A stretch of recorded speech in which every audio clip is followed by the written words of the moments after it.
नारायणं यस्यैव प्रसादेन श्रीधरेयं कृते कृता राधा भक्ति हरिर्ज्ञानं ताभ्यां याच समन्विता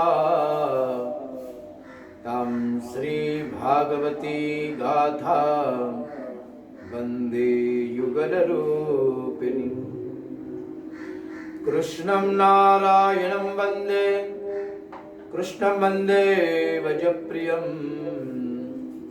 कृष्णं द्विपायनं वन्दे कृष्णं वन्दे पृथासुतम्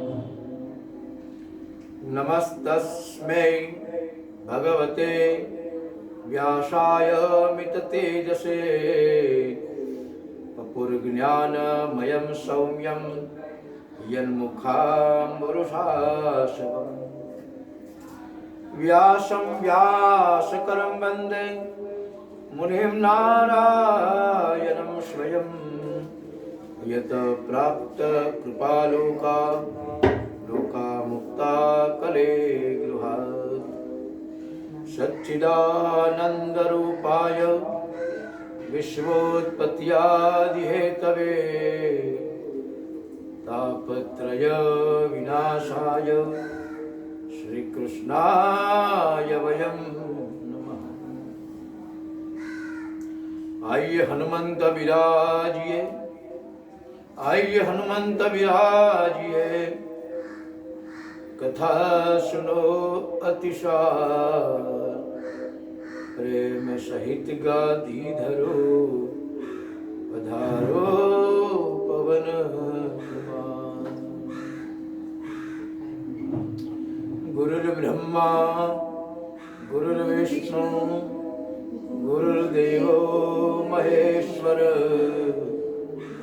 गुरु साक्षात् परब्रह्म तस्मै श्री गुरवे नमः।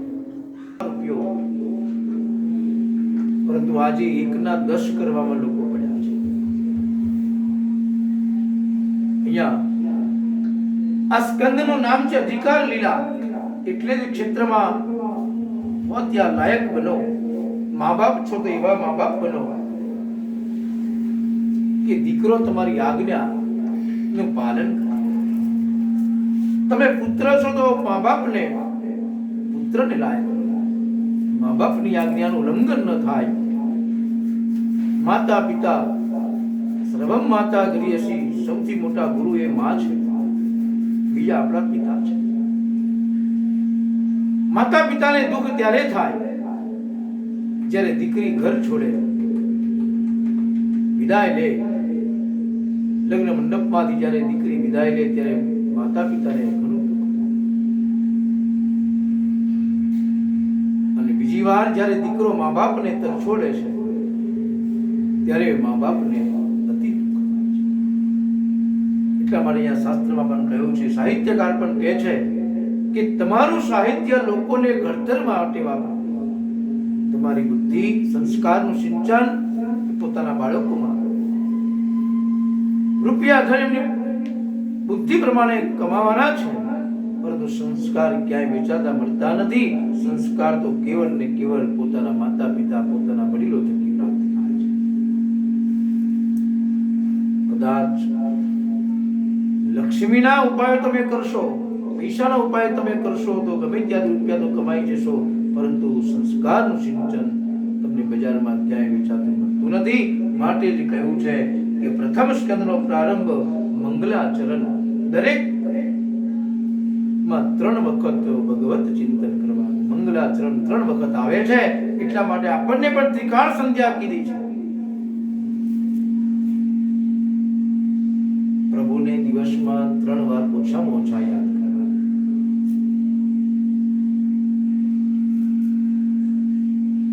સૌથી પહેલા ભગવાન ને ક્યારે યાદ કરવાના તો કહ્યું છે કે સવારમાં જ્યારે તમે ઉઠો છો એટલે સૌથી પહેલા ભગવાનને યાદ કરવાના। પ્રભાતે ઉઠતાની સંગાત, પ્રભાતે ઉઠતા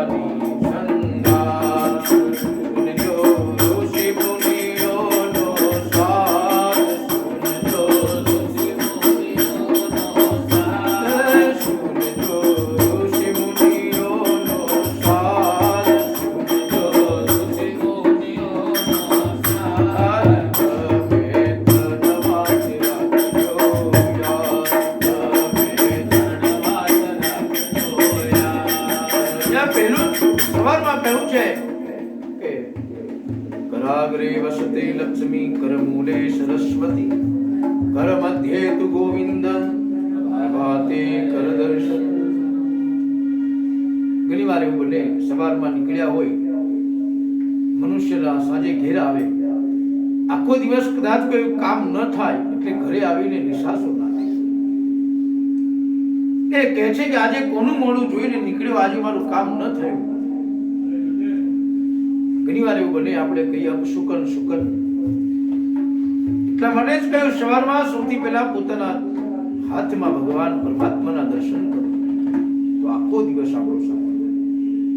દીવો બત્તી ભગવાનનું નામ સંકીર્તન કરી, ભગવાનની માળા જપ અનુષ્ઠાન જે કંઈ કરવું હોય કરી અને ઘરની બહાર નીકળો, જય શ્રી કૃષ્ણ બોલો, જે ભગવાનને માનતેનું નામ લઈને નીકળો તો આપણો આખો દિવસ સુધરી જાય.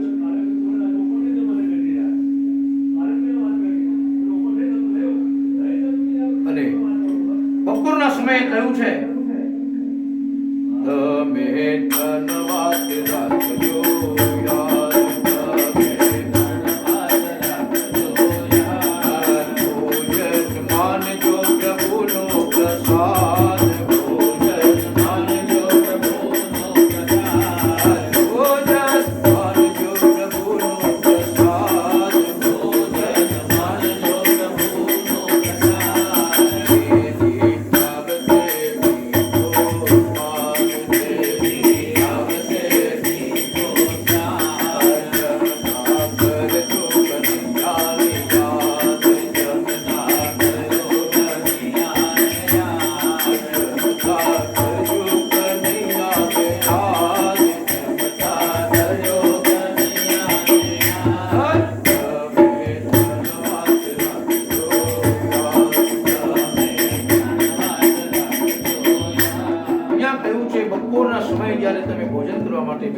ભગવાનનો પ્રસાદ સમજી એ ભોજન.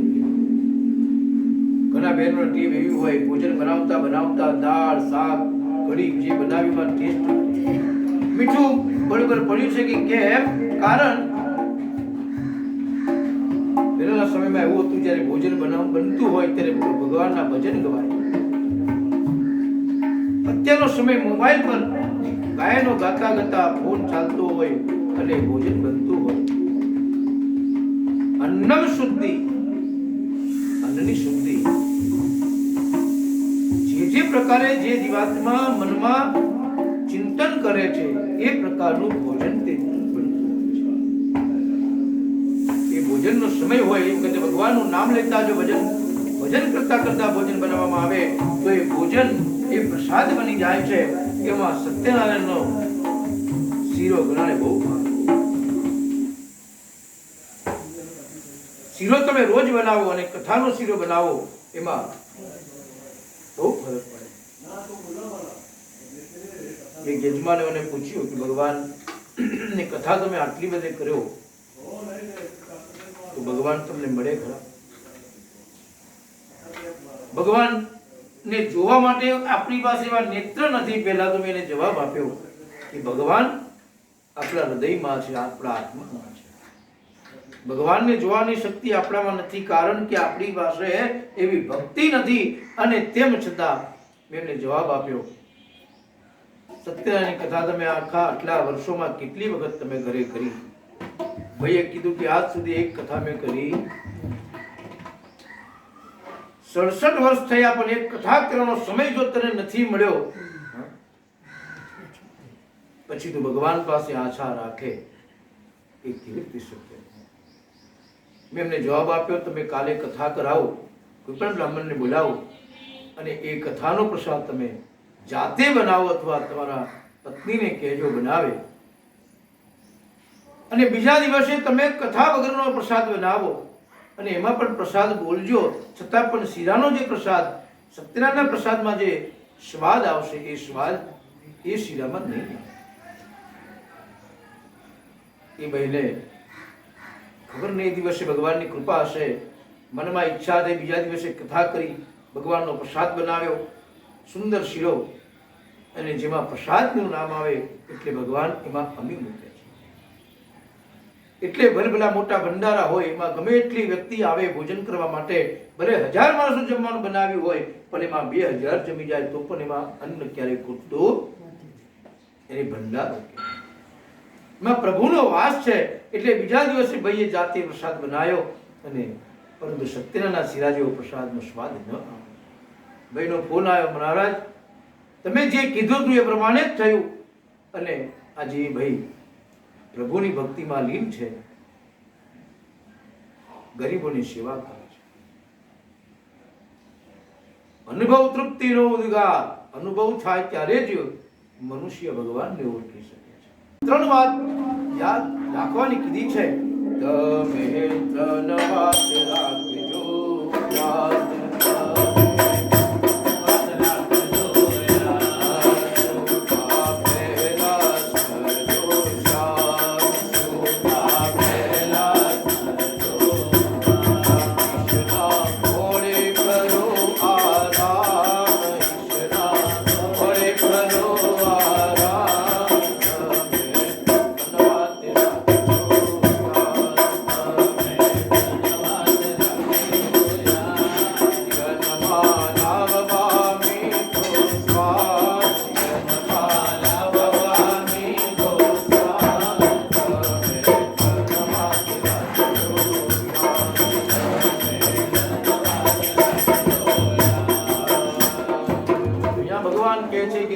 સમય ભગવાનને યાદ કરો, અને ભગવાનનું નામ લેતા લેતા જો તમે ઊંઘશો તો સારી ઊંઘ આવી જાય, કોઈ સંદેહ નથી. એટલે કહ્યું કૃષ્ણાય વાસુદેવાય હરયે પરમાત્મને પ્રણત ક્લેશ નાશાય ગોવિંદાય નમો નમઃ. આ રાત્રે ઊંઘતી વખતે બોલવાનો શ્લોક છે. અહીંયા સુંદર એ ગુસાઈજી મહારાજ રાત્રે સૂતી વખતે રૂમની બારી ખોલી અને ગિરિરાજ બાબાના દર્શન કરતા, અને એમના મોઢામાંથી પણ ભગવાનનું નામ. વ્રજદેશ ગિરિરાજ રાજ. આપણે કામ ગમે તે કરતા હોઈએ, પણ દિવસમાં 3 વાર પરમાત્માને યાદ કરીશું તો ભગવાન પણ આપણી પર યાદનો ઊંડો શબ્દ સુધાય. દયા. યાદ જો તું મને કરીશ તો ભગવાન કહે છે કે હું તારી પર દયા કરીશ, અને તું જો મને યાદ કરીશ તો હું તને યાદ કરીશ. પરંતુ મનુષ્ય સ્વાર્થીનો છે. જ્યારે જ્યારે પ્રભુની જરૂર પડે, દુઃખ આવે ત્યારે ભગવાનને યાદ કરે, સુખ આવે ભગવાનને ભૂલી જાય.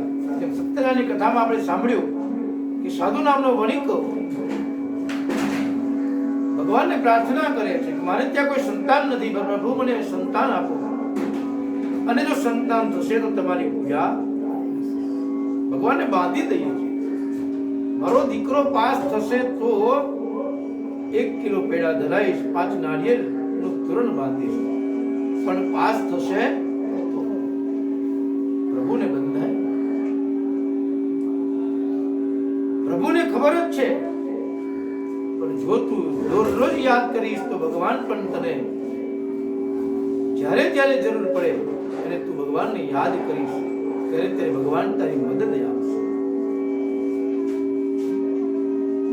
એટલે ગીતાજીના ઉપદેશ કયા છે, કર્યા વગર કશું મળતું નથી. કામ કરતો જા, હાંક મારતો જા, અને મદદ તૈયાર. પુરુષાર્થ એ પાપમાં ચિંતામણી. ભાગવતમાં મંગલાચરણ આવે છે.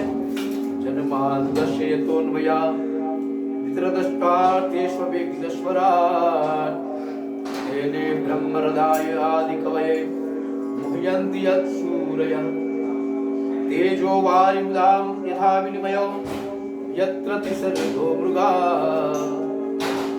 ध्याम्ना स्वेन सदा निरस्तकुहकं सत्यं परं धीमहि धीमहि सत्यं परं धीमहि। આ સંસારની સાગરમાં પરમાત્મા સિવાય બીજું કશું સત્ય નથી અને ધ્યાન હંમેશા સત્યનું થાય, પરીક્ષા પણ સત્યની થાય. અસત્ય શું તો કહ્યું છે સંસાર એ અસત્ય છે, એક સ્વપ્ન જેવું છે. રામાયણનો એક પ્રસંગ બહુ સુંદર. મહારાજ જનકને એક રાત્રિકાળમાં સ્વપ્ન આવ્યું. રામાયણ એક પ્રસંગ છે. રામાયણમાં જનક રાજાને રાત્રિકાળમાં સ્વપ્ન આવ્યું કે મારું સર્વ રાજપાટ જતું રહ્યું છે, સંપત્તિ સર્વ લૂંટાઈ ચૂકી છે.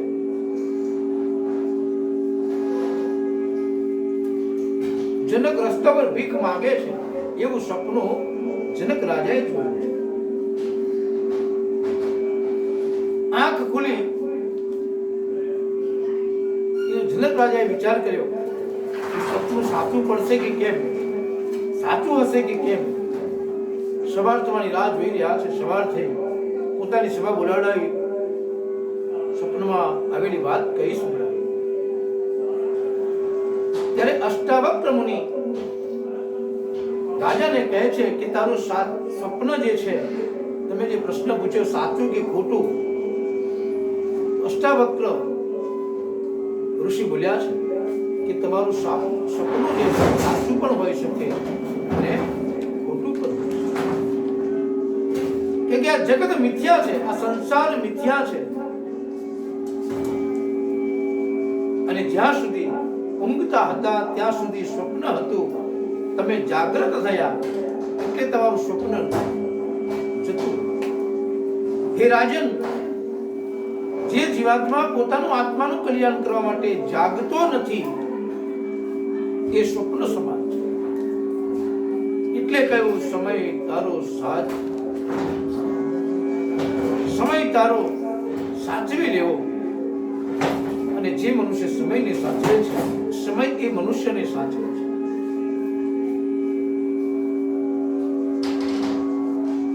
સત્યરૂ પરમાત્મા કેવા છે તો કહ્યું જન્માંદસ્ય યતોન્વયાદિતરતો. એટલે કે આ જગત ભગવાનના પરમાત્મા થકી આવિર્ભાવ થયો. જગતની ઉત્પત્તિ એ પ્રભુ પરમાત્મા. અને મહાપ્રભુજી શુભોદરીમાં લખે છે જગત બ્રહ્મમાંથી નીકળ્યું છે. કેવી રીતે? તો અહીંયા કહ્યું છે, ઉપનિષદનો દાખલો આપ્યો છે કે જેમ સળગતું લાકડું લઈએ અને એક થાંભલાની સાથે એને ટકરાવો, તેમાંથી અનેક તરંગો નીકળશે. આદિત્ય ગતમ તેજો જગત વાયસે અખિલમ યત ચંદ્રમસી યત નાગ્નો તત તેજો વિદ્વે મામકમ. હે અર્જુન, સૂર્ય, ચંદ્ર, અગ્નિ એ બધું જે એમનું તેજ છે એ બધું મારામાંથી ઉત્પન્ન થયું. વિદ્વે મામકમ એટલે કે આ ભગવાનના તેજથી જ બધી દુનિયા ચાલી રહી છે. દુનિયાનો ચલાવનાર એક પરમાત્મા છે. આજે આખી દુનિયાને થંભાવી દીધું મહામારી કોરોના. ભગવાનને આપણે એટલી જ પ્રાર્થના કરીએ કે આ વિશ્વમાં જે કંઈક આ ઉપાધિ આવી છે એ ઉપાધિમાંથી કોઈ માર્ગ મળે, બધા જીવોનું કલ્યાણ થાય.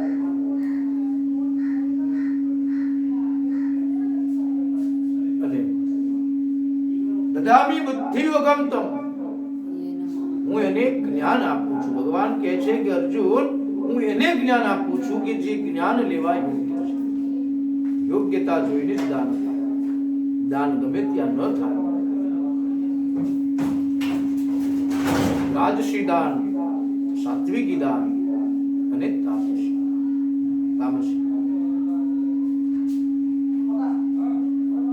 સાત્વિક દાન કોને કહેવાય તો કહ્યું છે કે સત્પાત્રને દાન આપો, જે દાનનો સુયોગ એટલે કે સારો ઉપયોગ થાય એ દાન તમને ફળીભૂત થાય છે, એનું પુણ્ય ફળ મળે છે.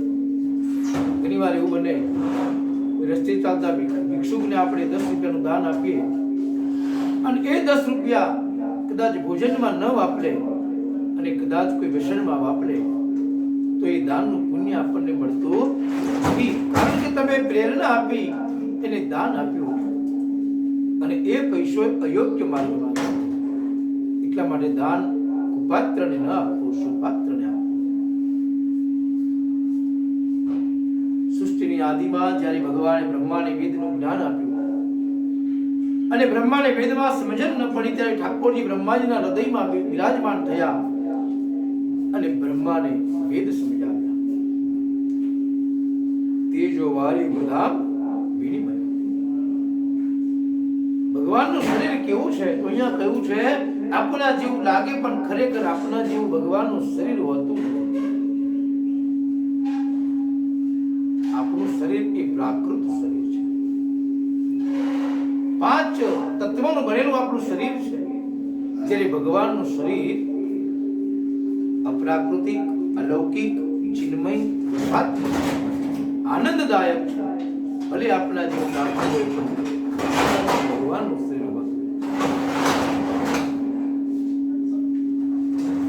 સત્ય સ્વરૂપ પરમાત્મા ભક્તોના હૃદયમાં બિરાજે છે, અંધકારને દૂર કરે છે અને જેનાથી પર કોઈ સત્ય નથી એવા પરમ સત્ય પરમાત્માનું શ્રી વ્યાસજી કહે છે ધર્મ પ્રોજિત કૈત ગોત્ર પરમો નિર્મસ્તરામ છતા વેદ્યમ વાસ્તવમત્ર વસ્તુ શિવદમ તાપત્રયોન્મૂલન. શ્રી ભગવદ ભાગવતે મહામુનિ કૃતે કિં વા પરિરીશ્વર સદ્યો હૃદયાવલ્યંત્ર કૃતિભે શુશ્રુષુભેસ્તક્ષણાત. અહીંયા શ્રી પરમાત્મા ભગવાનનું સાર સૂચન બતાવ્યું છે કે અનન્ય ભક્તિ કરો એ સાર છે. ભક્તિ કરવી એ ધર્મ છે. વ્યાસજી કહે છે કે મનુષ્ય ઈર્ષ્યા કર્યા વગર રહી શકતો નથી. ઈર્ષા, દ્વેષ, ક્રોધ, આવેશ બધું મનુષ્યમાં રહેલું છે. પરમ ધર્મ કોને કહેવાય તો ધર્મના પણ 3 પ્રકારો બતાવ્યા છે. સામાન્ય ધર્મ, વિશેષ ધર્મ અને પરમ ધર્મ. સત્ય બોલવું, હિંસા ન કરવી, બીજાનું અહિત ન કરવું એ સામાન્ય. જે બધા ધર્મોને અને વિશ્વના બધા જ ખંડોમાં લાગુ પડે એ સામાન્ય ધર્મ કહેવાય અને વર્ણાશ્રમ ધર્મ એ વિશેષ ધર્મ છે.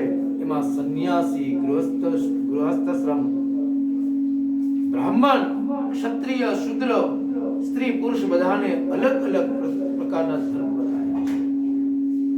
સ્ત્રી માતા છે, સ્ત્રી પત્ની છે, સ્ત્રી વહુ છે. દરેક જગ્યામાં સ્થાન સ્ત્રીનું અલગ અલગ બતાવ્યું છે. વ્યાસજી કહે છે ભાગવતમાં પરમ ધર્મની ચર્ચા છે. ભક્તિ એ પરમ ધર્મ છે. અવતાર છે ભગવાનનો. તૃતીય ઋષિ સર્ગંચ દેવર્ષિ તોપેત્યશ તંત્રમ સાત્વતમાચષ્ટ નિષ્કર્મ્ય કર્મણા. ભગવાનનો ત્રીજો અવતાર બતાવ્યો નારદનો છે. બ્રહ્મર્ષિ, રાજર્ષિ અને દેવર્ષિ આ 3 શબ્દ ઋષિમુનિ માટે આપ્યા છે. ડોંગરેજ મહારાજ બ્રહ્મર્ષિ કહેવાય. વિનોબા ભાવે બ્રહ્મર્ષિ હતા. બ્રહ્મર્ષિ કોને કહેવાય તો બ્રાહ્મણ કુળમાં જન્મ્યો હોય અને જીવન ઋષિ જેવું હોય એ બ્રહ્મ ઋષિ કહેવાય. સવારે 4 વાગ્યાથી 5 વાગ્યાનો સુધીનો સમય જે છે એ ઋષિ સમય કીધો છે. સ્નાનાદિક કર્મ સવારમાં 4 થી 5 નો સમય જે છે એ ઋષિ સમય, 5 થી 6 નો સમય એ મનુષ્યનો સમય છે. સૂર્યોદય પહેલા ઉઠી સ્નાનાદિક કર્મ થાય તો એ મનુષ્ય કહેવાય. અને 6 વાગ્યા પછી સૂર્યોદય પછી સ્નાનાદિક કર્મ થાય એ મનુષ્ય કહેવાતો નથી. સૂર્ય ઉદય પહેલા સ્નાનાદિક કર્મ કરવું જોઈએ. અહીંયા કહ્યું રાજર્ષિ કોણ છે તો રાજર્ષિમાં રાજકારણમાં ઉભા હોવા છતાં જીવન ઋષિ જેવું આસક્ત હોય. જે મહાત્મા ગાંધી રાજર્ષિ એમનું જીવન ઋષિ જેવું હતું. સવારે 4 વાગે ઉઠવો, નિયમિત પ્રાર્થના કરવી, સાધુ સંન્યાસીને શરમાવે એવું સરસ જીવન એ ગાંધીજીનું. અંબરીશ રાજા હતા છતાં પણ રાજર્ષિ કહેવાયા, કારણ કે જીવન ઋષિ જેવું હોય છે. અને ત્રીજો શબ્દ છે દેવઋષિ. દેવોમાં જન્મ હોવા છતાં જેનું જીવન ઋષિ જેવું હોય એ દેવઋષિ કહેવામાં આવે, કારણ કે દેવો વિલાસી હોય છે. નારદજી દેવ હતા પણ જીવન ઋષિ જેવું હતું. દુનિયાને ભક્તિ સમજાવવાના માર્ગમાં નારદજી પોતાનો અવતાર લીધો છે. નારદે ભક્તિ સૂત્ર પર લખ્યું છે. નારદ પાંચ રાત્ર નામનો ગ્રંથ લખ્યો છે અને દુનિયાને ભક્તિનો સંદેશો આપનાર એ નારદ છે. ચોથો અવતાર નર નારાયણનો. સૂર્ય ધર્મ કલા સર્ગે નર નારાયણ વિભો ઉત્વાત્સો ઉત્વાસ્મો પશમો વેત મકોર દુશ્ચર તપ. નરમાંથી નારાયણ બનવું એ પણ પ્રભુની કૃપા હોય તો થઈ શકાય. કોણ બને? તો ભગવાને દુનિયાને તપનો સંદેશો આપ્યો. તપ કોને કહેવાય? તો કહ્યું ક્રોધને પી જવો એનું નામ છે તપ. પોતાના ચારિત્રને અનિશુદ્ધ રાખવું એનું નામ છે તપ. તપવું પડે, ભગવાનની પાસે તપવું પડે. ઘરમાં ઠાકોરજી પધરાવે નિયમિત સેવા કરવી એ તપ છે. ભગવાનની સેવા કરવી, ભગવાનને આરતી, ભોજન, શયનાદિ કર્મ કરાવવું એ પણ તપ છે. તપવું પડે. ઇન્દ્રએ નારાયણને ગુસ્સે કરવા માટે ખૂબ પ્રયત્ન કર્યા, પરંતુ નર નારાયણને ક્રોધ નહીં આવ્યો.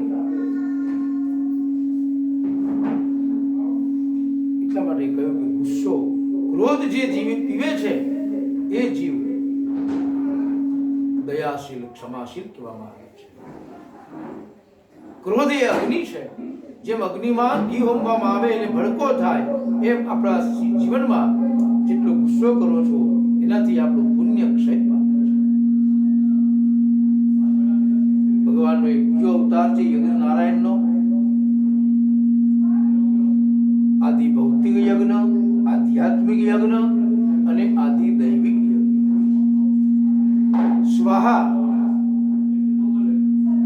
સ્વાહા વાળો જે યજ્ઞ છે, આદિ ભૌતિક યજ્ઞ છે, અને એ યજ્ઞ સફળ ક્યારે થાય? તો એમાં 6 પ્રકારની શુદ્ધિ હોવી જોઈએ. અર્થ શુદ્ધિ, યજ્ઞમાં તમે જે લક્ષ્મી વાપરો છો એ લક્ષ્મીનો પણ ગુણ બતાવ્યો છે. સારા કાર્યમાં જો તમે સારી લક્ષ્મી વાપરો, અહીંયા કહેવું છે અર્થ શુદ્ધિ, દ્રવ્યની શુદ્ધિ. જે કંઈક તમે દ્રવ્ય લાવો છો એ શુદ્ધ હોવું જોઈએ. મંત્ર શુદ્ધિ, કર્તા શુદ્ધિ, દેશ શુદ્ધિ અને કાલ શુદ્ધિ. સમય, મુહૂર્ત જેને કહેવામાં આવે, સમય વગર કાર્ય કરવું એ પણ અયોગ્ય છે. એટલા માટે ઋષિમુનિ આપણને સરસ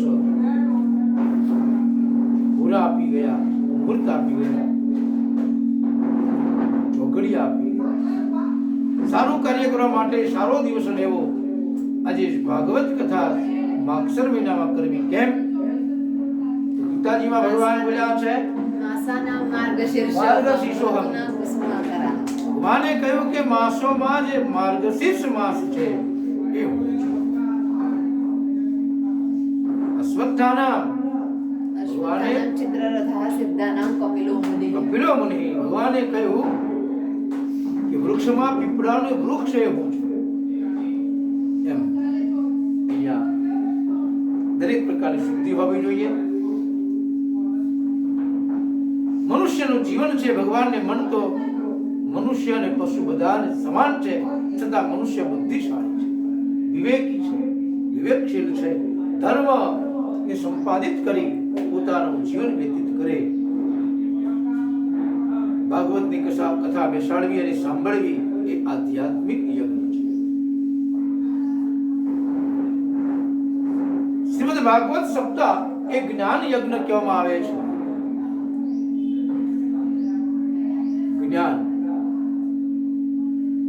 જિજ્ઞાસા જેનામાં હોય, કંઈક જાણવાની અપેક્ષા હોય, એને જ્ઞાન કહેવામાં આવે છે.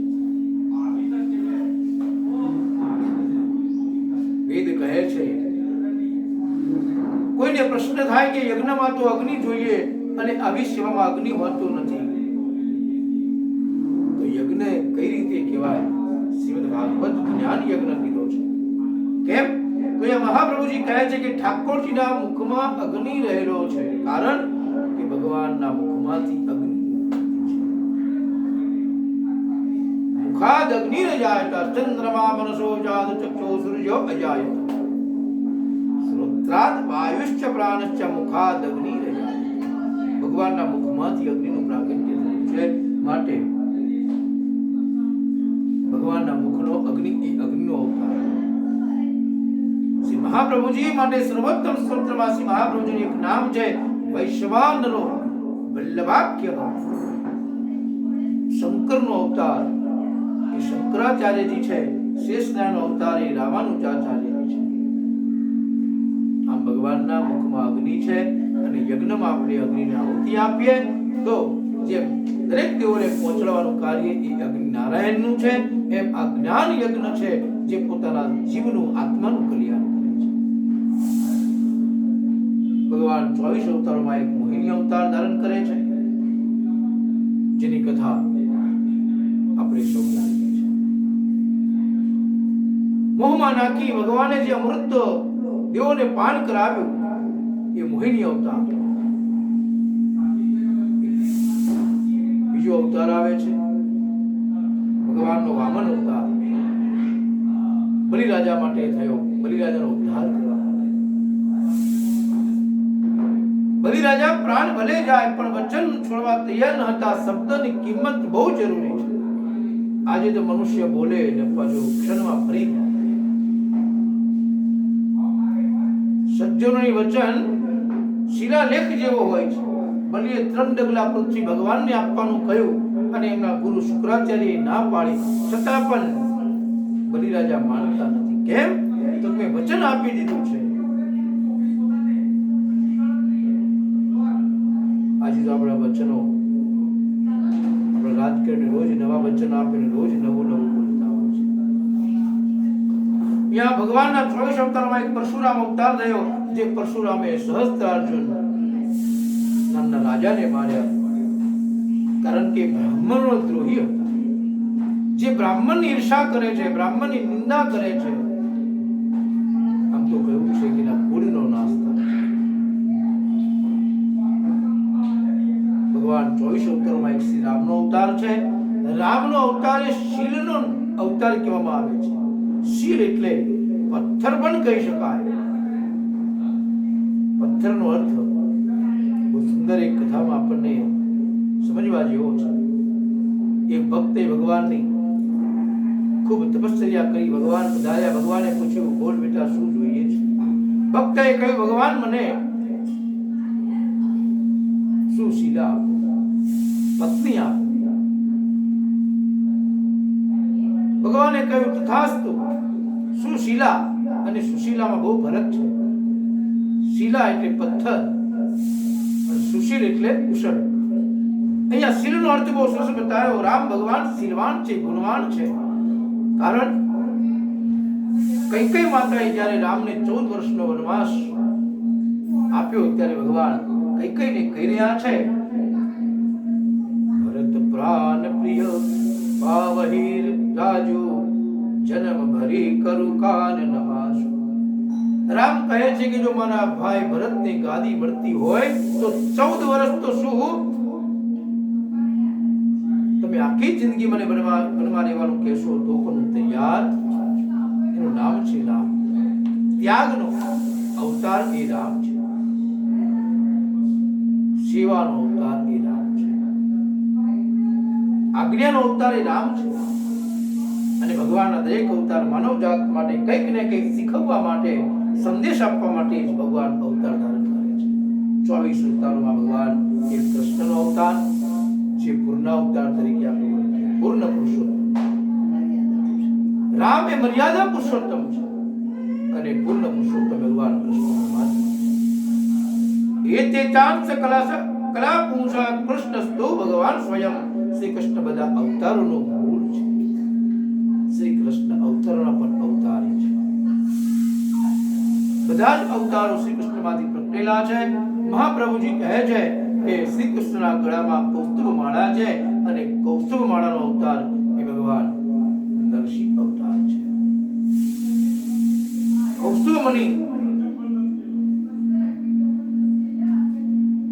સત્યનારાયણ દેવમ શુક્લવર્ણમ ચતુર્ભુજમ શંખ ચક્ર ગદા પદ્મ વનમાલા વિભૂષિત.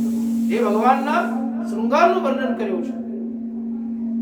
ગળામાં કૌસ્તુભ નામનો જે માળા ભગવાને પહેરેલી છે એ નરસિંહ ભગવાન. કટી મેઘડાનો અવતાર વામન ભગવાન છે. ચહેરા ઉપર હાસ્ય જે છે એ હાસ્યનો અવતાર ભગવાન શ્રી રામ છે. કૃષ્ણ એ પૂર્ણ પુરુષોત્તમ કહેવાય છે. આમ ભગવાનના 24 અવતાર નમસ્કાર કરીએ. બોલ શ્રી કૃષ્ણ કનૈયા લાલ કી. સૌનક ઋષિઓ ફરીથી પ્રશ્ન કરે છે. સૌનક ઉવાચ સૂત સૂત મહાભાગ બદલો બદતામ્ર કથામ ભાગવતીમ પુણ્યા યદાહ ભગવાચ્યુકઃ. ઋષિમુનિઓ નૈમિષારણ્ય ક્ષેત્રમાં બેઠેલા સૌનકાદિ ઋષિએ સૂત પુરાણને પ્રશ્ન કર્યો કે ભાગવતની રચના ક્યારે થઈ અને શા માટે કરવાની? કોની પ્રેરણાથી થઈ એ કૃપા કરીને મને કહો. બીજો પ્રશ્ન પૂછ્યો કે મહારાજા પરીક્ષિતને આ જુવાનીમાં કથા કેમ સાંભળવી પડી?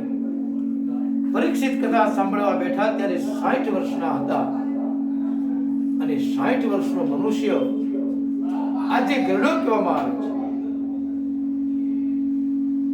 પણ એ સમયે 60 વર્ષનો માણસ બાળક કહેવાય છે. સતયુગમાં માણસની ઉંમર લાખ વર્ષની હતી. ત્રેતામાં 10,000 વર્ષનું આયુષ્ય.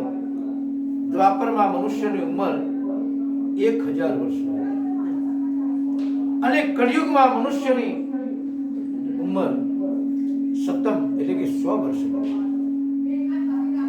એમાં બધા 100 વર્ષ જીવતા નથી. મહારાજા પરીક્ષિત દ્વાપર યુગમાં હતા. એ યુગમાં માણસ 1000 વર્ષ જીવતા હતા અને એ યુગમાં 60 વર્ષના પરીક્ષિત રાજા એ બાળક કહેવાય છે. અને નાની ઉંમરમાં કથા સાંભળી. મહારાજા પરીક્ષિત દ્વાપર યુગમાં હતા. સુખદેવજી મહારાજે પરીક્ષિત માટે 7 દિવસ કઈ રીતે કાઢ્યા? તો સુખદેવજી કોઈના દરવાજે 7 મિનિટ કરતા વધારે પણ ન રોકાયા અને પરીક્ષિત રાજા માટે 7 દિવસ સુધી ભગવાન શ્રીમદ ભાગવત કથા સંભળાવવા માટે રોકાયા છે. પરીક્ષિતનો ભાગવત પ્રત્યેનો પ્રેમ હતો. દુનિયા તરફનો વૈરાગ્ય પ્રાપ્ત થયો એટલે સુખદેવજીને ત્યાં જવાની પ્રેરણા થઈ અને શુદ્ધજી કહે છે દ્વાપરે સમનુપ્રાપ્તે તે યુગ પર્યયે જાત પરાસરાત યોગી વાસુભ્યામ કલ્યા હરે.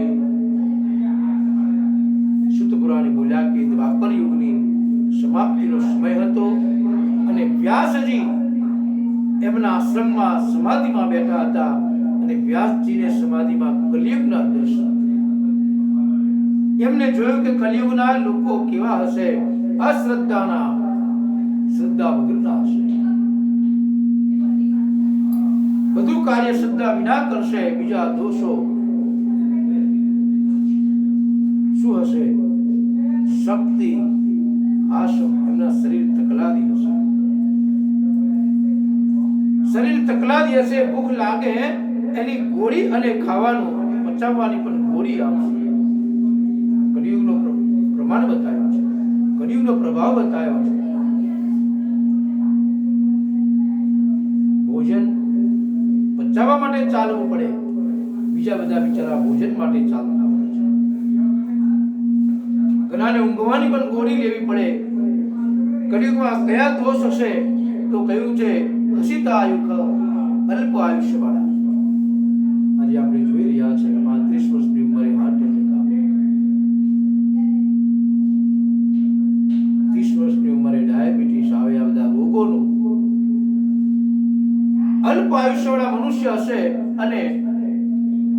ગ્રંથમાં લખ્યું છે કે કોઈ ગામમાં 30 વર્ષનો મનુષ્ય જીવતો હશે તો એ આશ્ચર્ય ગણાશે, કેટલા ટૂંકા આયુષ્યના લોકો થશે. કળિયુગનો પ્રભાવ એવો આવશે કે મનુષ્યનું આયુષ્ય 30 વર્ષનું થશે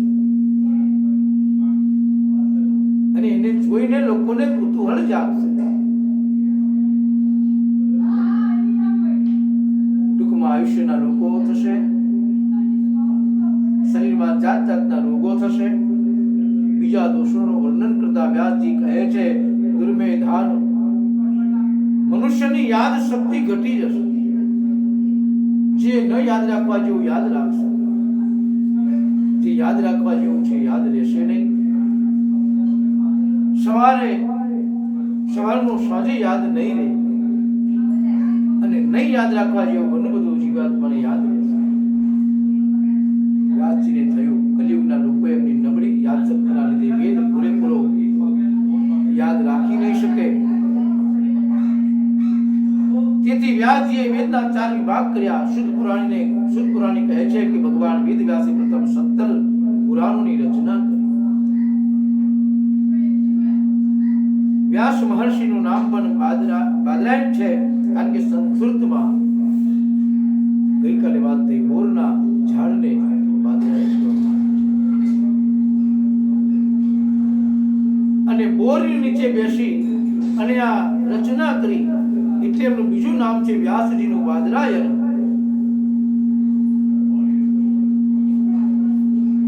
વ્યાસ મહર્ષિએ બોર ખાઈને તપસ્યા કરી હતી. વ્યાસજીનું મૂળ નામ છે શ્રી કૃષ્ણ દ્વૈપાયન. આ નામમાં શ્રી કૃષ્ણ એટલે એમનો વર્ણ શ્યામ હતો. વ્યાસજીનો વર્ણ શ્યામ હતો. કૃષ્ણ અને દ્વૈપાયન એટલે એમનો જન્મ દ્વીપમાં થયો હતો. એમનું નામ શ્રી કૃષ્ણ દ્વૈપાયન થયું અને શ્રી કૃષ્ણ દ્વૈપાયન વેદો અને પુરાણોનો વિસ્તારપૂર્વક એટલે એમને વેદ વ્યાસ તરીકે ઓળખવામાં આવે છે. શ્રી વ્યાસ મહર્ષિને મનમાં વિચાર થયો કે કલિયુગના લોકોનો ઉદ્ધાર કેવી રીતે થશે. વ્યાસજીએ વેદના વિભાગ કર્યા, 17 પુરાણો લખ્યા, 1 લાખ શ્લોકનો મહાભારત ગ્રંથ લખ્યો. આટલું કરવા છતાં પણ વ્યાસજીને સંતોષ ન થયો. તેઓ વિષાદમાં ડૂબ્યા, એમના મનને શાંતિ ન મળી. શ્રી વ્યાસજીનો અવતાર પરોપકાર માટે છે. એમને સંપૂર્ણ જીવન પરોપકાર માટે ઘસી નાખ્યું. છતાં પણ વિચાર આવ્યો કે હજુ કંઈક ખૂટે છે અને સદપુરુષનું કાર્ય એ જ છે.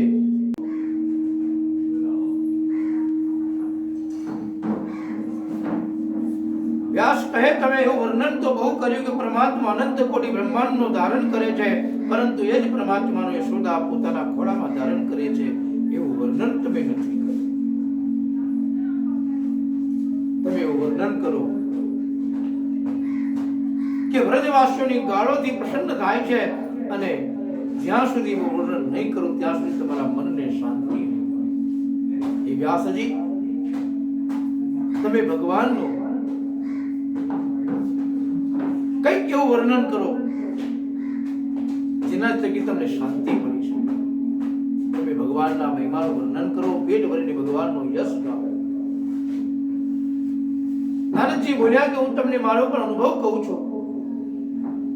નારદજી બોલ્યા કે હે વ્યાસજી, મારો પૂર્વ જન્મ નીચ કુળમાં જન્મેલો. લોકો મને પ્રદૂત કરતા.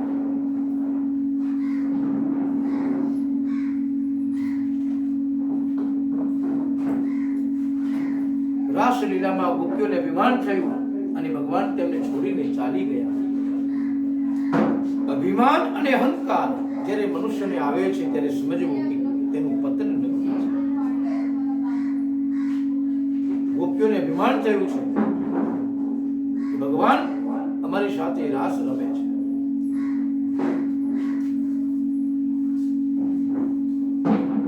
અને ભગવાન રાસલીલામાંથી ભગવાન છોડીને ચાલ્યા ગયા. ભક્તિ માર્ગમાં અપમાન થાય તો દીનતા.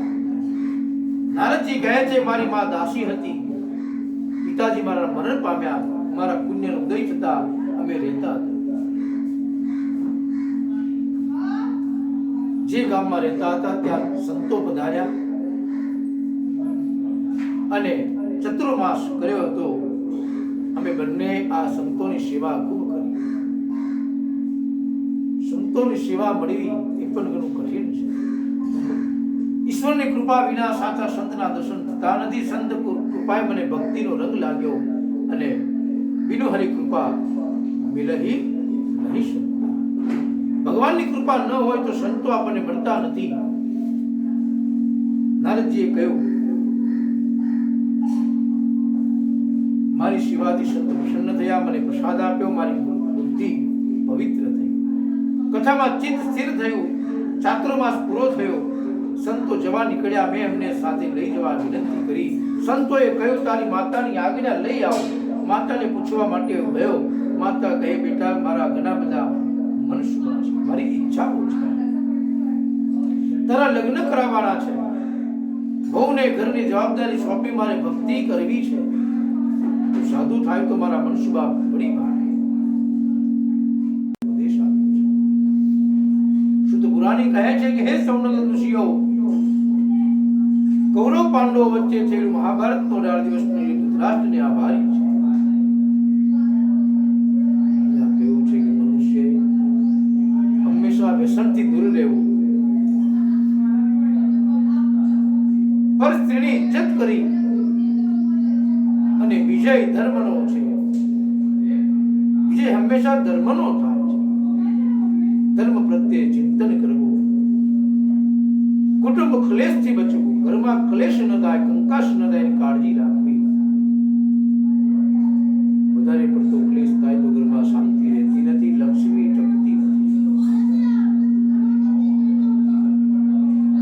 અને એટલા માટે જ કહ્યું કે ધૃતરાષ્ટ્ર પણ હજી મર્યો નથી.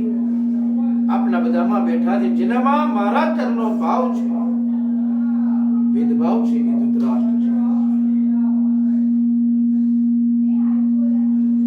જેને દુર્યોધન પ્રત્યેની લાલસા, પ્રેમ, જેના કારણે પોતાના 100 કૌરવોનો વિનાશ કર્યો, અને જો કદાચ ધૃતરાષ્ટ્રે પોતાના પુત્રને સાચી સલાહ આપી હોત, સદમાર્ગે લીધો હોત, 100 પુત્ર નષ્ટ ન થયા.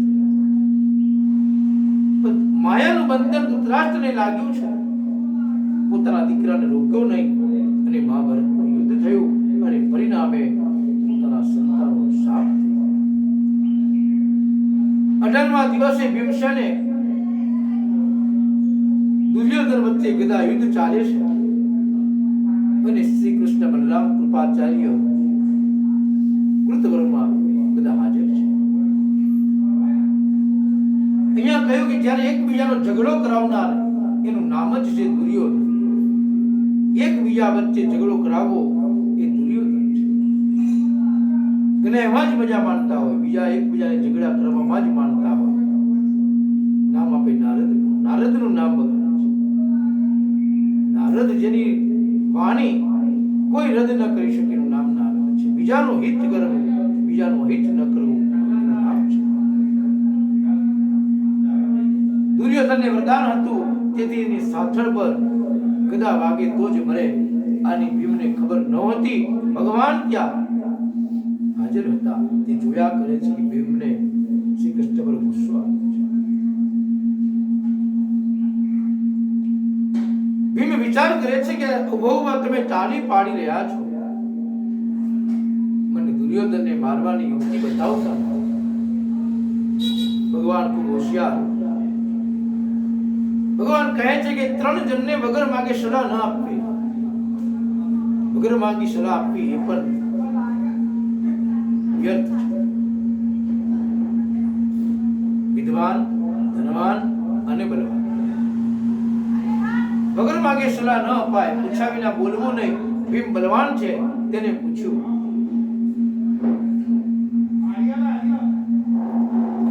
તેને ભગવાનને પૂછ્યું નથી, ભગવાનની સલાહ લીધી નથી, એટલે ભગવાન સલાહ કેવી રીતે આપી શકે? ભીમ દુર્યોધનનો માર ખાઈ ખાઈને ઢીલો પડી જાય છે. શ્રી કૃષ્ણ સામું જોયું અને સંકેત કર્યો કે ભગવાન, તમે ઊભા ઊભા મારા શું આ તમાશા જોઈ રહ્યા છો? હવે મને કોઈ ઉપાય બતાવો. આ દુર્યોધનને મારવાનો કોઈ ઉપાય બતાવો. ભગવાને પોતાની સાથળ ઊંચી કરી અને હાથ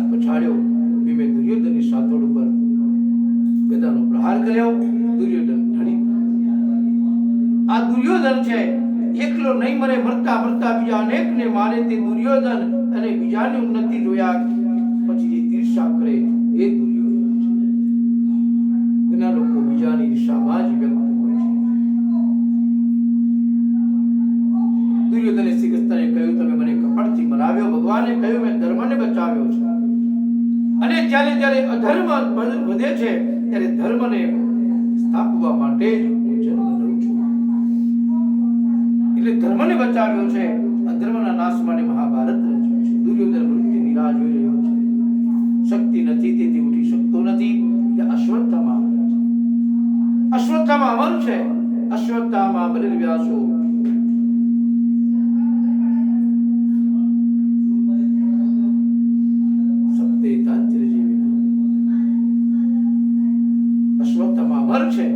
કોઈને પ્રશ્ન થાય કે અશ્વત્થામા અમર કેમ? દ્રોણાચાર્યને પુત્ર ન હતો. પુત્ર માટે એમણે ભગવાન શંકરની આરાધના કરી. શંકર ભગવાને પૂછ્યું, તમારે લાયક પુત્ર જોઈએ તો ઓછા આયુ વાળો હશે, અને લાંબા આયુષ્ય વાળો જોઈએ તો નાલાયક હશે. દ્રોણાચાર્ય વિચાર્યું, નાલાયકને હું વિદ્યા શીખવીને લાયક બનાવીશ, એટલે એમને લાંબા આયુષ્ય વાળો પુત્ર માંગ્યો. દરેક માતા પિતાની ઈચ્છા એવી હોય કે મારા સંતાનોને હું સારી સલાહ આપું, એમનું જીવન કેવી રીતે જીવવું. દરેક મા બાપની ઈચ્છા હોય છે. દ્રોણાચાર્ય વિચાર કર્યો કે મારા દીકરાને, હું આટલો વિદ્વાન છું, મારા દીકરાને સલાહ આપીશ, બુદ્ધિ આપીશ, જ્ઞાન આપીશ. ભગવાને કહ્યું, લાંબા આયુષ્યવાળો પુત્ર મને આપો. શંકરના આશીર્વાદથી અશ્વત્થામા ચિરંજીવ છે. એને દ્રોણ લાયક ન કરી શક્યા.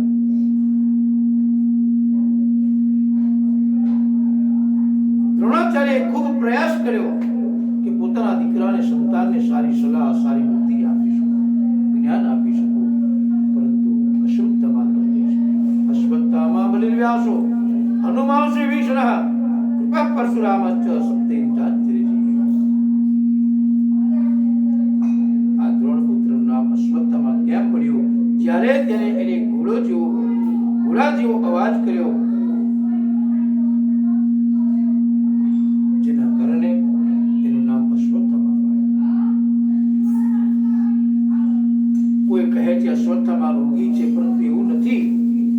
હકીકત એવી છે કે જ્યારે એને દ્રૌપદીના સુતેલા 5 પુત્રોની હત્યા કરી, શ્રી કૃષ્ણએ એને શાપ આપ્યો કે 3500 વર્ષ સુધી તને એવો રોગ થશે કે તારા શરીરમાં રુધિર અને પરુ વયા થશે. આવા શાપથી એના શરીરમાંથી લોહી પરુ નીકળતું રહ્યું. એટલે દુર્ગંધથી એની પાસે મચ્છર માખી સિવાય કોઈ જઈ શકતું. 3500 વર્ષનો શાપ હતો અને મહાભારતના યુદ્ધને 5000 વર્ષ થઈ ગયા હોય. અશ્વત્થામા આજે તદ્દન નિરોગી છે. મહાભારતના યુદ્ધને આજે 5000 વર્ષ થઈ ચૂક્યા છે. દુર્યોધનની સાથે જે અશ્વત્થામાએ પૂછ્યું, મિત્ર તારી શું ઈચ્છા છે? ત્યારે દુર્યોધને કહ્યું, 5 પાંડવોના કપાયેલા માથા જોવાની મારી ઈચ્છા છે. જો તું લાવી આપે તો હું શાંતિથી મરી જઈશ. આખી જિંદગીના જે વિચારો હોય તે મરતી વખતે મનુષ્યને આવે છે. અંત સમયમાં મનુષ્ય જે વિચારે છે એ જ પ્રકારની ગતિ એને મળે છે. જે જડ ભરતની કથા આગળ આવશે, જેને પોતાનું જીવન બંગલામાં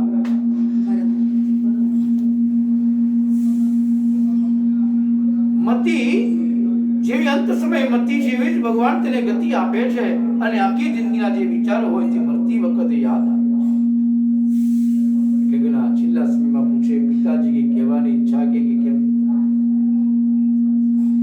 એટલે કે અંત સમયમાં ભગવાનનું નામ લો. ત્યાં ભગવાનનું નામ લો તો એ જીવનમાં એ જીવાત્માનો ઉદ્ધાર થાય છે. મરણ સમયે જે પુત્ર પોતાના પિતાજીના કાનમાં ભગવાનનું નામ લે છે એનું નામ છે પુત્ર. પુત્ર કોને કહેવાય? હું નામના નરકાત્રાયથી પુત્ર, જે પોતાના પિતૃનો નરકમાંથી ઉદ્ધાર કરે એનું નામ છે દીકરો. દીકરો કોને કહેવાય? તો દેવ વારેનું નામ દીકરો, દી વારેનું નામ દીકરો. આ ખૂબ સરસ. અશ્વત્થામા હાથમાં છરો લે પાંડવોની છાવણીમાં છાવની તરફ દોડે છે. પાંડવો તો ભગવાન શ્રી કૃષ્ણને પોતાના જીવન રથની લગામ સોંપીને નિશ્ચિત, જેને ભગવાનને ડોર સોંપી દીધી હોય, એટલે ભગવાન કહે છે ગીતાજીમાં યોગક્ષેમમ તું મારે શરણે આવી જા, તું મને અર્પણ કર. જેના સારથી ભગવાન હોય એને પછી જીવનમાં કોઈ આધિ વ્યાધિ ઉપાધિ આવી શકતી નથી.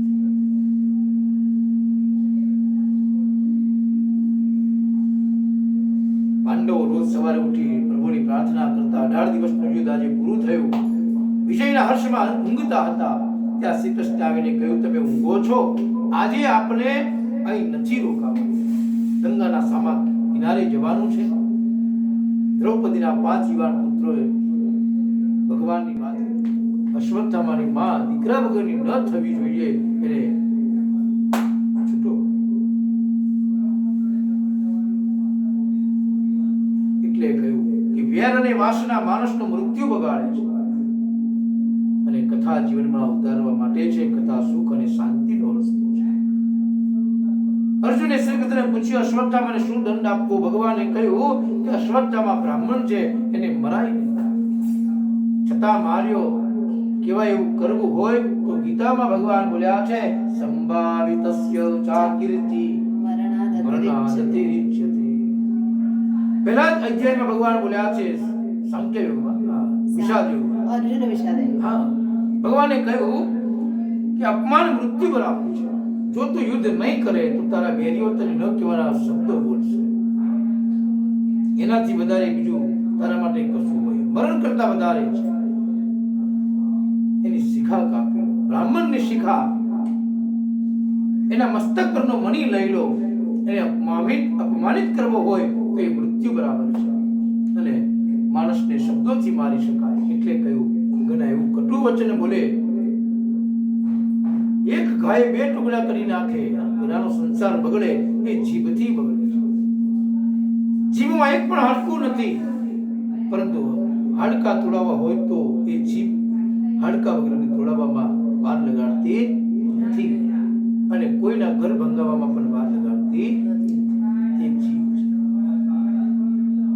અશ્વત્થામા જેવો પ્રતિષ્ઠિત માણસ અપમાનિત થયો, તેજહીન થયો, એનું દુઃખ અને એને દુઃખ થયું, એને જીવ તો છોડી મૂક્યો, પરંતુ દુર્જનતા નથી છોડતો અને સજ્જનતા નથી છોડતો. સારા માણસો સારું કાર્ય કરે, ખરાબ માણસો ખરાબ ખોટું કાર્ય કરે. અશ્વત્થામાને જીવ તો છોડ્યો, છતાં એને દુર્જનતા ન છોડી એને પાંડવોનો વંશ ખતમ કરવાનું પ્લાનિંગ કર્યું. હવે શ્રી કૃષ્ણ રથમાં બેસી દ્વારકા જવાની તૈયારી કરે છે. ભગવાન દ્વારકા જાય છે અને એ પાંડવોને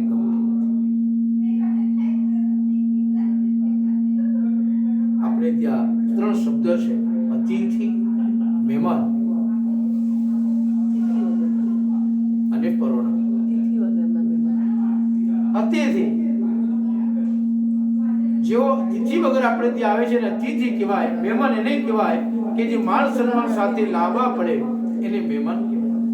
મહેમાન આપણે ત્યાં આવે ને આગતા સ્વાગતા કરવી પડે, ખોટું ન લાગે એનું ધ્યાન રાખવું પડે. અને પરોણા કોને કહેવાય?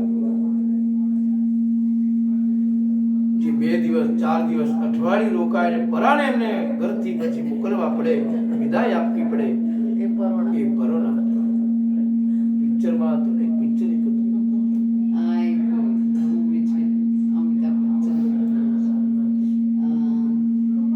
કબ જાઓગે અતિથિ તુમ કબ જાઓગે, પરોણા. શ્રી કૃષ્ણ પાંડવોને ત્યાં પરોણા ન હતા, ભગવાન બધાના પ્રાણ હતા. એ ભગવાન જાય છે, કોઈને ગમતું નથી. આ બાજુ અશ્વત્થામા અભિમન્યુની પત્ની ઉત્તરાના ગર્ભને ખતમ કરવા માટે બ્રહ્માસ્ત્ર છોડ્યું.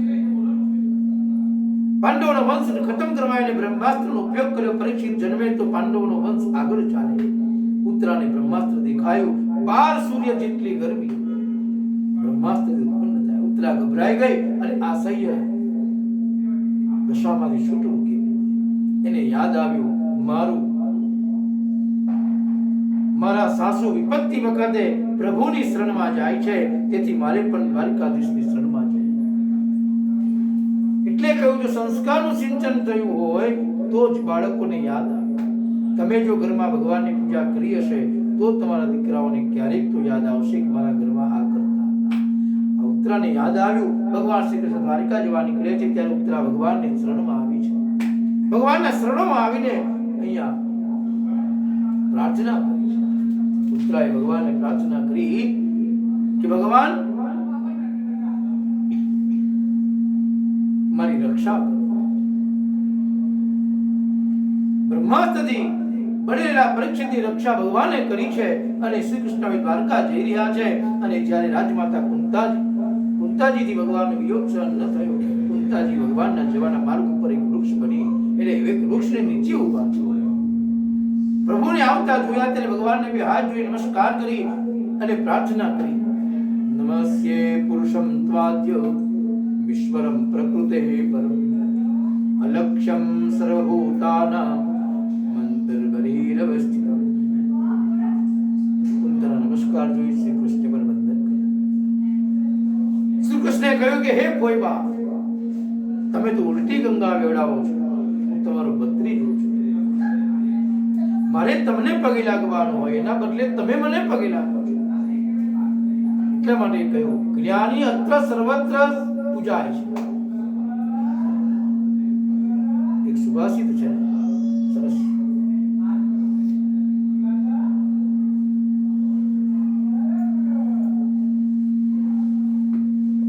ભગવાને કહ્યું કે આ બરાબર યોગ્ય નથી, તમે મને નમસ્કાર કરો છો, યોગ્ય નથી. કુંતાજી બોલ્યા પ્રભુ બોલશો નહીં, મેં આપને આજે ઓળખી લીધા, આપ મારા ભત્રીજા નથી. તો ભગવાને કહ્યું કે હું કોણ છું? કુંતાજી બોલ્યા તમે પુરુષ નથી, તમે તો ભગવાન છો. ભગવાન બોલ્યા આ બે હાથ પગવાળો પુરુષ. કુંતાજી કહે ના ના, આદ્યમ, આપ તો આદિ પુરુષ છો.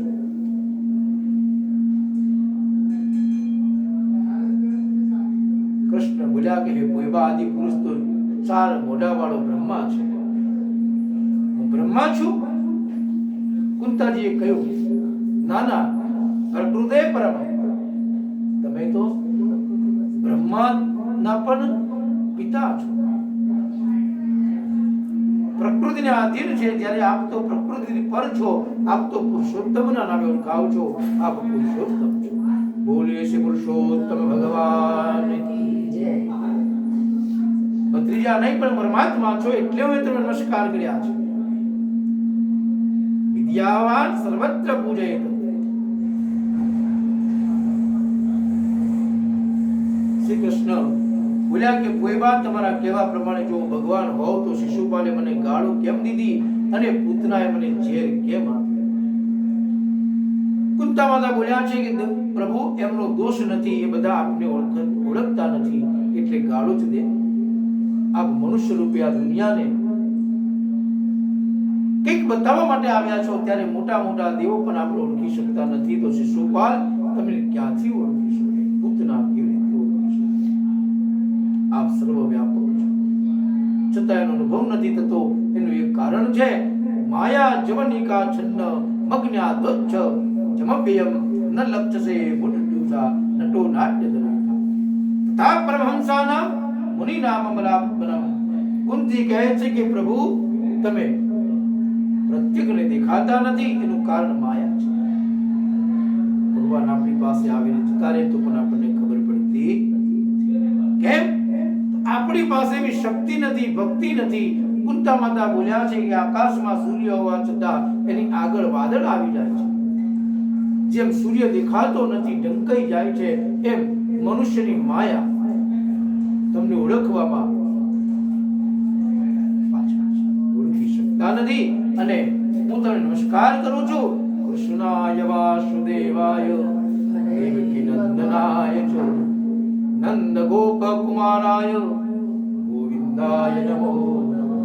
ભગવાન તમે અલગ અલગ સ્વરૂપ વાળા છો, આપના કૃષ્ણ સ્વરૂપને હું વંદન કરું છું. કૃષ્ણનો અર્થ શું છે? તો જેનામાં જબરજસ્ત આકર્ષણ હોય, જેના રૂપમાં આકર્ષણ હોય એને કૃષ્ણ કહેવાય. કૃષ્ણની લીલા, કૃષ્ણમાં આકર્ષણ અને ગુણ ગુણોમાં આકર્ષણ હોવાથી એ કૃષ્ણ કહેવાયા.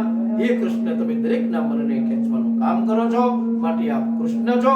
અને સંસ્કૃતમાં કૃષ્ણનો અર્થ છે ખેંચવું, આકર્ષણ કરવું. એનું નામ છે કૃષ્ણ. કર્ષતિ આકર્ષતિ ઇતિ કૃષ્ણ. ભગવાન શું ખેંચે? તો આપણા મનને ખેંચે, મનના તરંગોને ખેંચે. સ્મરણ કરનારના પાપને ખેંચે. અને કુંતાએ એમની સ્તુતિમાં કહ્યું, હે કૃષ્ણ વાસુદેવા.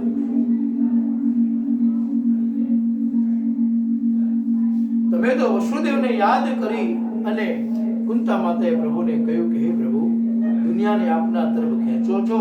ધન્ય છે મારા ભાઈ વસુદેવ કે એને એવી ભક્તિ કરી અને તમને ખેંચ્યા. પ્રભુ ભક્તની ભક્તિમાં બંધાય છે. આપણે ગોલોક છોડી અને કારાગૃહમાં આવવું પડ્યું. એ ભક્તિ મારા ભાઈ વસુદેવની હતી. કુંતાજી સ્તુતિમાં એમના ભાવી દેવકીને પણ યાદ કરે છે. દેવકી નંદનાય છે કે તમે દેવકીના નંદન છો, દેવકી પુત્ર છો. દેવકી ભક્તિ છે અને જેના રોમે રોમમાં અનંત કોટી બ્રહ્માંડો રહેલા છે એ પરમાત્માને પોતાના ગર્ભમાં ધારણ કર્યા. એ દેવકીના ભાગ્યની તો શી વાત કરે. ધન્ય છે મા બાપ, ધન્ય છે એવા સંતાનો જન્મે કે જેથી મા બાપનું નામ રોશન કરે. આજે આખા ભારત દેશનું નામ રોશન કર્યું. ધન્ય છે. શું નામ? નરેન્દ્ર મોદીના માતૃશ્રી હીરાબા. ધન્ય છે હીરાબા ને.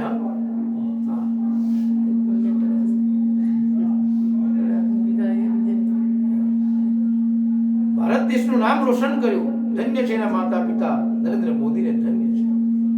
અને આટલો મોટો દેશ ચલાવવાનો હોય તો કંઈક તો ખોટું થાય, પણ ખોટા કરતા બહુ સારું કર્યું. આજે ભારત દેશનું નામ રોશન કર્યું. જેને કોઈ ભારતને પૂછતું નતું, આજે મહાસત્તા તરફ પ્રયાણ કરી રહ્યા છે એ મોદી. ધન્ય છે માં. અહીંયા કહ્યું કે ધન્ય છે માં નંદ બાબા અને યશોદાજી. એટલા કુંતાજી સ્તુતિમાં નંદ યશોદાને યાદ કરી કહે છે, નંદ ગોપ કુમારાય ગોવિંદાય નમો નમઃ. ધન્ય છે નંદ બાબા. શ્રી કૃષ્ણ દેવકીના ગર્ભમાં તો 9 મહિના રહ્યા, પણ નંદ યશોદાના ખોળામાં પ્રભુ 11 વર્ષ અને 52 દિવસ રહ્યા. એ નંદ યશોદા કરતા પણ કોઈ વધારે ભાગ્યશાળી હોય તો જ પ્રાપ્ત થયું હશે. એ વ્રજની ગાયો છે. કુંતાજીએ કહ્યું ગોવિંદાય નમો નમઃ. એ ગોવિંદ શબ્દથી વ્રજની ગાયોને યાદ કરે. કારણ કે ગાયો ગોલોક, ભગવાનને ગાય બહુ પ્રિય છે. જેમાં 33 કોટી દેવ રહેલા છે. એ ગૌ માતાની પૂજા ભગવાન પરમાત્મા શ્રી કૃષ્ણ સ્વયં કરે છે. પણ ગામડે રહેતો ત્યારે ગાયોની બહુ સેવા કરી. ગાયોને બૂમ પાડું, નામ બોલું એટલે ગાય દોડતી આવતી. અને જેને ગાયની સેવા કરી છે એને ભગવાન મોહન, ગોવિંદ, ગોપાલ એની કૃપા થાય છે. અને એટલે કહ્યું યશોદાજીના બેટા તારા ચરણ કોમળ છે, તું ફૂલના પગે ગાયોની પાછળ ન દોડીશ. પણ કૃષ્ણએ કહ્યું હું તમારી ત્યાં ગાયોની સેવા કરવા જ જન્મ્યો છું. એટલે કહ્યું આગે આગે ગૈયા પીછે પીછે ગ્વાલ. आगे आगे गैया पीछे पीछे ग्वाल.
માતા કી જય. ગાય માતાને પ્રાર્થના કરી. કુંતી માતાએ ભગવાન શ્રી કૃષ્ણને પ્રાર્થના કરી. સંસ્કૃતમાં ગો એટલે ગાય, ગો એટલે ઇન્દ્રિયો. કુંતાજી કહે છે, હે પ્રભુ, વૃંદાવનમાં ગાયો આડા અવળે રસ્તે જતી ન રહે, એનું જેમ આપ ધ્યાન રાખતા હતા, આ કુંતાની ઇન્દ્રિયો પણ આડા અવળે રસ્તે ન જતી રહે એનું ધ્યાન મારે રાખવું. કુંતાજીએ ભગવાનના ઉપકારોને સ્મરણ કર્યા. ભગવાને સગી માં એટલે દેવકીના 6 પુત્રોને મરવા દીધા, પણ કુંતીના એક પુત્રને પણ મરવા દીધો. કેટલો ભક્તની પરીક્ષા ભગવાન કરે, ભક્તની રક્ષા ભગવાન. શ્રી કૃષ્ણે કહ્યું, કોઈ બા, હું દ્વારિકા જાઉં છું, ફરી બીજી વાર ભેગા થવાય કે ન થવાય, તેથી તમારે કોઈ માંગવું હોય તો સંકોચ રાગ્યા વગર માંગ. કુંતાજીએ કેવું સરસ માંગ્યું છે. ઘણાને ભગવાન પ્રગટ થાય છતાં પણ માંગતા ન આવડે. કુંતાજીએ માંગ્યું છે. શું માંગ્યું? પદ સંતુન સસ્વત્તત્ર તત્ર જગદગુરો ભવતો દર્શનમ યસ્ય પુનર્ભવ દર્શનમ. કુંતા માતાએ માંગ્યું કે હે પ્રભુ, હું એ માંગુ છું કે મને જન્મો જન્મ વિપત્તિ આપો, સંકટ આપો, દુઃખ આપો.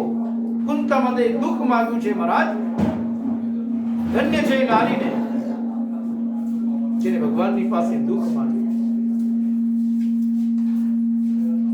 વિપદ વિપદો વિપદઃ. કુંતાજીએ એક વિપત્તિ નથી માંગી, અનેક વિપત્તિઓ માંગી.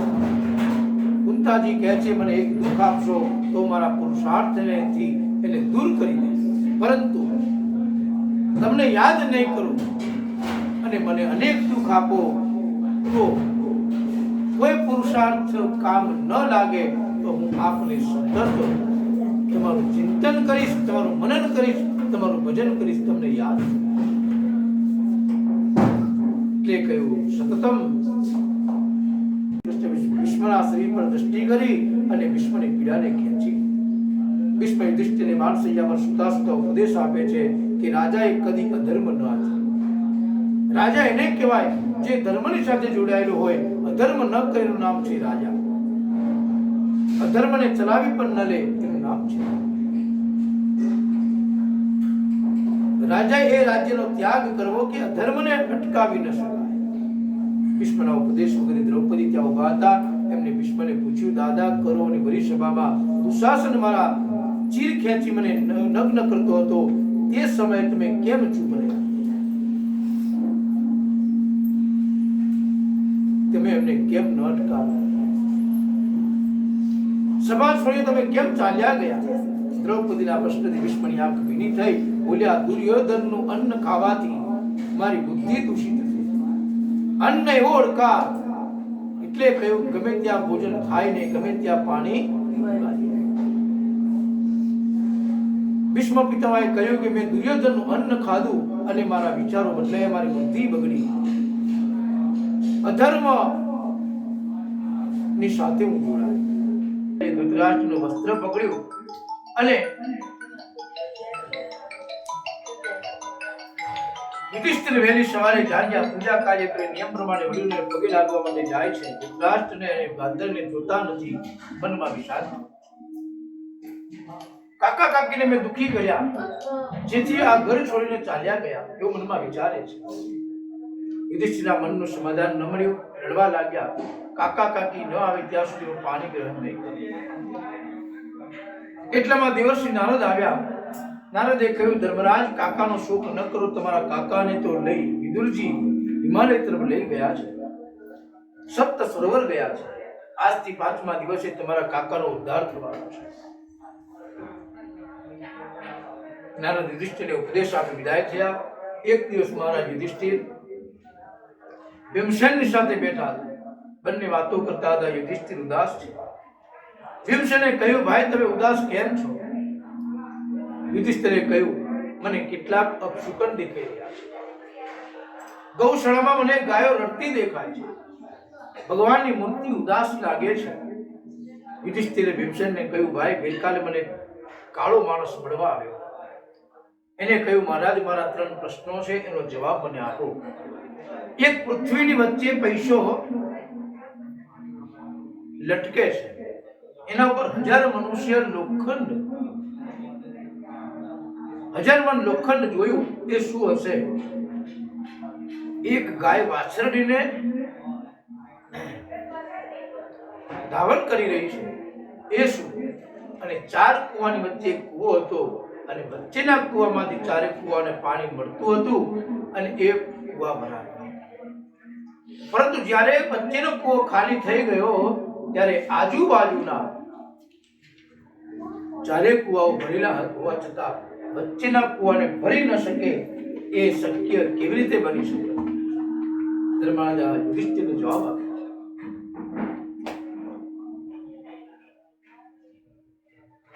કયો કે પૈસો એટલે ધર્મ, લોખંડ એટલે અધર્મ, અને કળિયુગમાં લોકો પૈસા જેટલા ધર્મ કરશે અને હજારો ગણો અધર્મ કરશે. સારું થોડું કરશે અને ખોટું વધારે કરશે. મા બાપ દીકરીની કમાઈ ખાતા થઈ જશે અને દીકરાઓ મા બાપનું ધ્યાન નહીં રાખે.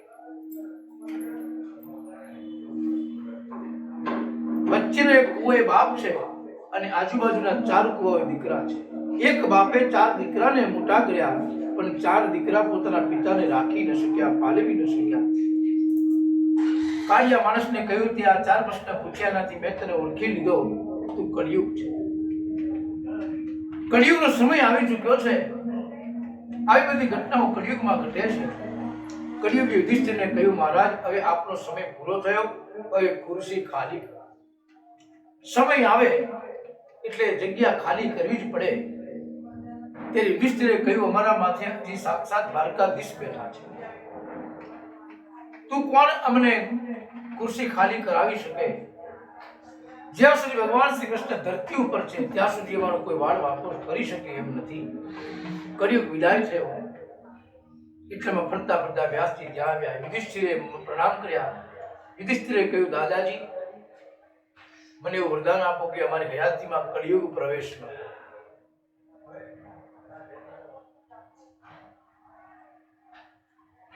યુધિષ્ઠિરે કહ્યું, દાદાજીને પ્રાર્થના કરી છે. કળિયુગની શરૂઆત પરીક્ષિતના રાજ્ય વખતથી થઈ છે. યુધિષ્ઠિર કહે છે, ભીમસેન, અર્જુન કેટલા મહિનાથી કૃષ્ણની ખબર કાઢવા ગયા છે, હજુ પાછા આવ્યા નથી. એટલામાં દ્વારિકાથી અર્જુનજી પધાર્યા છે. અર્જુનનું મુખ નિસ્તેજ હતું, ગમગીન મુખ જોયું છે. યુધિષ્ઠિર અર્જુનને પૂછે છે, કચ્ચિતે માણ્યમ કચ્ચિતે નામયમ તાતો. અર્જુન, તું માદો પડી ગયો કે કેમ?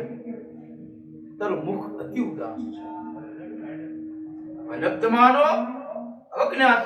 અર્જુન, તારું કોઈથી કોઈનું અપમાન કર્યું છે? અર્જુન, તારું તો કોઈ અપમાન કર્યું છે કે તે કોઈનું અપમાન કર્યું છે? તાતો ચિરોષિતઃ. ભાઈ, તું સાસરિયામાં લાંબો સમય રોકાયો, તેથી તારું તેજ હનાયું તો નથી ને? અર્જુન 7 મહિના દ્વારકામાં રોકાયા. દ્વારકા એ અર્જુનની સાસરી છે. શાસ્ત્રમાં પડી રહેનાર જમાઈનું તેજ હનાય છે, એમાં કોઈ સંદેહ નથી. યુધિષ્ઠિરે અર્જુનને આ પ્રશ્ન કર્યા, હે અર્જુન, તે કોઈની સાથે વિશ્વાસઘાત કર્યો છે? ભાઈ, તે બ્રાહ્મણ, અતિથિ, વૃદ્ધ, બાળક અથવા કોઈની હત્યા કરી છે? અર્જુન, મને યાદ છે કે તે ઉર્વશી જેવી સુંદર સ્ત્રીને પણ હું ભરતખંડનો માનવ છું અને પરસ્ત્રી મારા માટે માતા સમાન છે એમ કહી કામ પર વિજય મેળવ્યો હતો. તેથી પરસ્ત્રી ગમન જેવું પાપ તો તે કશું કર્યું નથી ને? અર્જુન, તારા નિકટના ભગવાન શ્રી કૃષ્ણ હતા અને શ્રી કૃષ્ણ સૂર્યનો અસ્ત તો નથી થયો ને? યુધિષ્ઠિર પ્રશ્ન પૂછી રહ્યા છે. જે યુધિષ્ઠિર આવું બોલ્યા એટલે અર્જુન લડવા લાગ્યા. અર્જુને કહ્યું, મોટા ભાઈ, તમારી વાત સાચી છે, મારામાં તેજ નથી રહ્યું. શ્રી કૃષ્ણ રૂપે સૂર્યનો અસ્ત થઈ ગયો. પાંડવો રડવા લાગ્યા. કુંતાજી ત્યાં આવ્યા, અર્જુનના માથે હાથ મૂકી પૂછ્યું, કેમ રડે છે? અર્જુને કહ્યું, માં, આપના દ્વારકાધીશ પ્રભુ આપણને છોડીને સ્વધામ પહોંચી ગયા છે. આ સમાચાર સાંભળતા કુંતાને આઘાત લાગ્યો. એમના પ્રાણ એ જ વખતે શરીરને છોડીને ચાલ્યા ગયા. કુંતા માતાનો પ્રેમ એ શ્રી કૃષ્ણની સાથે અખૂટ પ્રેમ બતાવ્યો છે. જે શ્રી કૃષ્ણનો સ્વધામ જવા સાંભળ્યું અને કુંતી માતા પોતાના પ્રાણ ત્યજી દે છે. સાચો ભક્ત કોને કહેવાય? કે જે ઈશ્વર માટે જન્મે છે અને ઈશ્વર માટે જ મરે છે.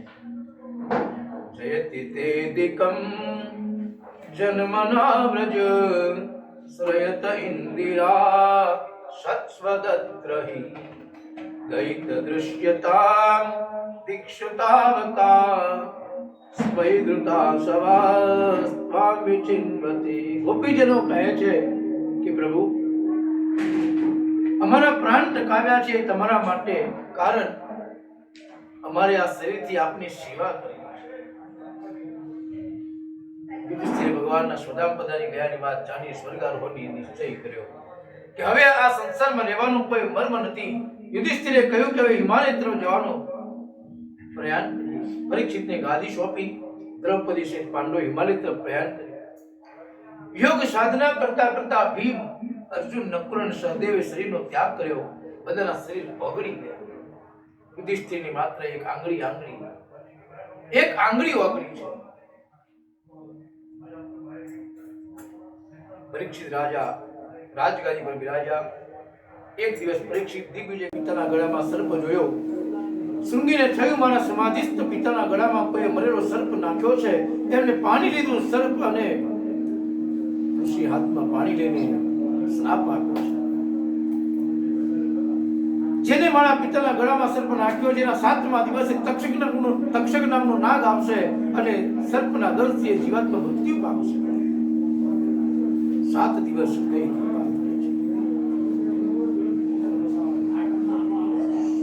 સમ્યક મુનિ સમાધિમાંથી જાગ્યા. સાપની વાત જાણી એમને દુઃખ થયું. પુત્રને કહ્યું, બેટા, તે ખોટું કર્યું. આ શ્રાપ તારે આપવાની જરૂર નથી. આ તો પરીક્ષિત રાજા છે. એટલે ધ્યાનમાં જોયું કે આ રાજા કોણ? તો કે પરીક્ષિત છે, જે પાંડવોના પુત્ર છે, જે ધર્મની સાથે ચાલવા વાળા છે, છતાં પણ ત્યાં શ્રાપ આપ્યો. ખોટું કર્યું. એના દીકરા સુગીને કહ્યું, બેટા, 7મા દિવસે 7 એને કરડશે અને મૃત્યુ પામશે. પ્રાર્થના કરવાની છે કે હવે તારે પ્રભુ પાસે જવાનો સમય આવી ચૂક્યો છે. હવે તારે આત્માનું કલ્યાણ કરવાનું છે, મનનું ચિંતન કરવાનું છે, પાપોનું પ્રાયશ્ચિત્ત કરવાનું છે. મરવું એટલે આમ તો કહ્યું છે પ્રિયતમની ઘરે જવું. અને અહીંયા દો બાત ન કો ભૂલ મત, જો ચાહત કલ્યાણ, નારાયણ એક મોત કો દૂજો શ્રી ભગવાન. આપને બંને ભૂલી ગયા છે કે કારણ અને મોતને કોણ યાદ કરે? મૃત્યુ કોઈને ગમતું નથી. બોલવા લાગ્યા. રાધાજીએ પ્રશ્ન કર્યો કે તમે આટલા મોટા હિંડોળા શા માટે ઝુલાવો છો? ભગવાને કહ્યું, દરપતહુ પ્રિય શ્યામ મનોહર. ભગવાન હિંડોળો ધીમો કરતા નથી. રાધિકાજી ચિડાયા ને કેવા લાગ્યા. લાજ શરમ વગરના હોય એ તમારી નિકુંજમાં રમવા આવે. હવેથી હું અહીં આવીશ નહીં, આવું કહી એટલે ભગવાને તુરંત હિંડોળો ધીમો કર્યો છે. ભગવાને બ્રહ્માને કહ્યું, આ પ્રમાણે ઠાકોરજી શ્રી રાધે રાણીના ગોલોકમાં જોઈ રહ્યા છે. એવા દર્શન બ્રહ્માજીને થયા. બ્રહ્માજી ધન્ય બની ગયા અને બ્રહ્માજીએ ભગવાનની સ્તુતિ કરી છે. અહમેવાસ્મેવાગ્રે નાન્યદ્યત સદસત્પરમ પશ્ચાદહમ યદેતચ્ચ શોભાશિષ્યૈત સોમ્યહમ. દુનિયામાં કઈ ન હતું ત્યારે હું જ હતો. જગત રૂપે પણ હું જ છું અને જગત નહીં હોય ત્યારે પણ હું જ રહેવાનો. બ્રહ્માજી ભગવાનને પ્રશ્ન કર્યો છે. બ્રહ્મા તમારા દ્વારા સૃષ્ટિનું સર્જન કરવું છે એટલે તમને ઉત્પન્ન કર્યા છે. બ્રહ્માજી કહે છે, માણસને પોતાના સર્જનમાં મત થઈ જાય છે, અહંકાર થાય છે. આ મેં કર્યું, આ હું ના હોત તો અભિમાન આવે છે. મને મારા સર્જનમાં મમત્વ ન થાય અને અહંકાર ન આવે માટે પ્રભુ મને ઉપદેશ આપે. બ્રહ્માજીએ ભગવાનની પાસે પ્રાર્થના કરી છે અને ભગવાન એને